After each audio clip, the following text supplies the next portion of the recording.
on to some domestic issues, but with some international implications as well. The United Kingdom is offering thousands of visas to ease the shortage of truck drivers, while reports in the United States reveal growing demand for qualified South African truck drivers. But road freight is rapidly surpassing rail, and there are lingering fears that a shortage of truck drivers may mean significant disruption to the country's supply chain, a fact demonstrated by the recent unrest in July. Joining us now for more insight into the risks faced by the trucking industry is Innovative Learning Solutions Managing Director, Mr. Arnoux Maré. Mr. Maré, thank you for your time this afternoon. Now, there are reports that there is a shortage of truck drivers in South Africa. How accurate is this, considering the fact that we actually have a rather high unemployment rate?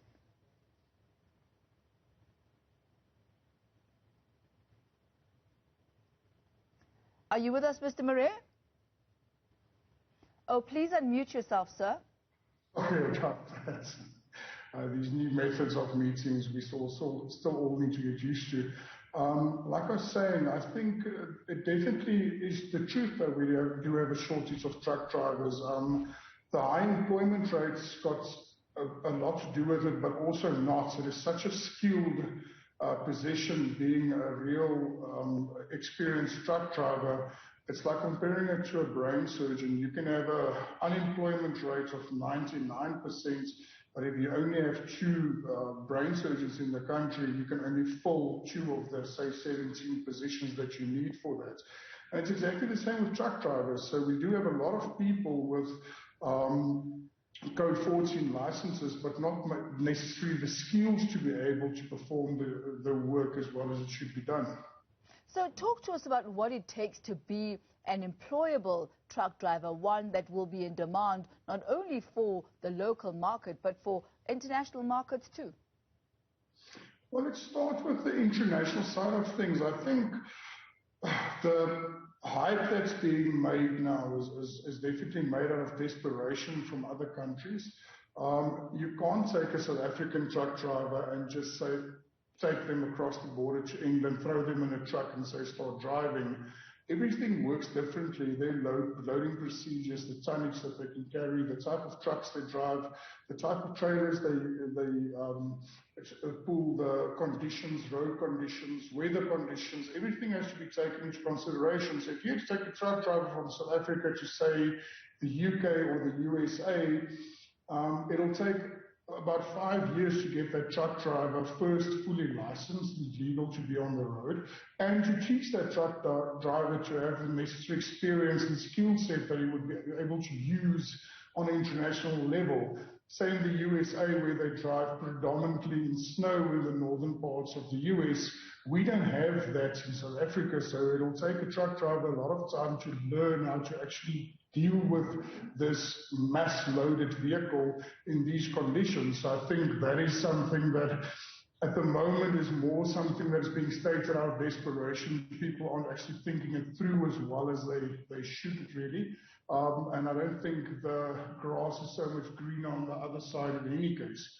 Then coming back to South Africa, I think with South Africans, the problem is we have, as always, had different generations of workers.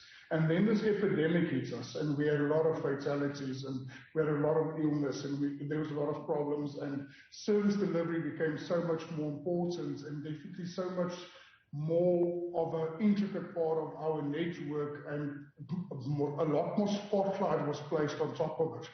So what's happened now at the end of the day is we now notice that we've always had a shortage of qualified truck drivers, but now that we're sitting in an epidemic and we really need all of this, it's highlighted that we can see, listen here, you can't just take a guy with a Code 14 license anymore and just put him in a truck. He needs conveying of dangerous goods, if he's going to be conveying dangerous goods like explosives and fuel and so forth and so forth. And you need all kinds of qualifications to be able to run with different loads. Also, a truck driver needs a certain amount of experience before the majority of the insurance companies will actually insure him inside a truck. So there's a gap that we're struggling with quite a bit. So most insurance companies says at least 5 years experience. So how do we take the new generation of truck drivers and give them the 5 years of road experience without being able to allow them to drive that 5 years to get the experience? So it's just a gap that's being created in the market now, but over an amount of time, and we're busy working with that, and that is why we started Innovative Learning Solutions about a year ago. We've trained about 8,000 truck drivers, and most of them are doing really well on the roads. And we're trying to fill that position where, from the newer generation through to the older generation, where we can fill that experience gap that we so badly need at the moment. I'm quite interested to find out, Mr. Maré, what has been the uptake from South African drivers for the jobs and the positions that are being offered in the United States and the United Kingdom? Are we seeing an exodus of truck drivers and skilled truck drivers at that? I wouldn't say we're seeing an exodus. I think we're seeing a lot of inquiries about us. We at Innovative Learning Solutions have also now given a small course to tell truck drivers the truth about what these recruitment companies are actually telling you. Like simple things like, did you know you need a clean tax record to be able to go and take a job across the road, or no criminal record.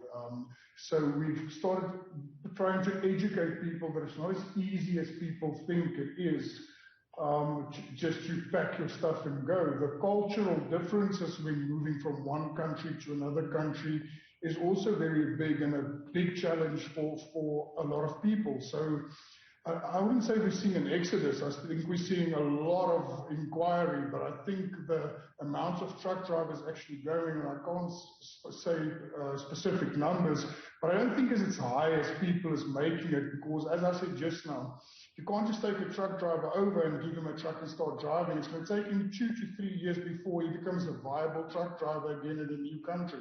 And as far as the wages are concerned, what are the differences between what a driver would earn in South Africa vis-a-vis what they would earn in the United Kingdom or the US? It's a difficult question to answer. The transport industries are so different between the countries, but if you look at between, it's easy to tell somebody, listen here, you'll make £200,000 a year. And then people say, okay, but £200,000, if you take that to rands, it's about 6 million or 6.5 million rand or whatever. But you can't work with it like that, because £200,000 in the UK is just as good as 200,000 rand in South Africa, and the cost of living is also quite high. So at the end of the day, I don't think there's so much difference. They might be a bit higher paid overseas than they are in South Africa, even though truck drivers in South Africa are actually not as well paid as we would like them to be paid, but they're one of the higher class paying individuals in the service side of things, definitely in the supply chain of our country. So I don't think that the salary is such a huge jump from country to country if you actually compare apples with apples, stating that you'll be living on dollars and earning dollars. You won't be earning dollars and living on rands. Mr. Arnoux, Maré, thank you very much for putting all of that into perspective for us. He is Managing Director at Innovative Learning Solutions on the huge demand for qualified, skilled truck drivers in the US and the UK.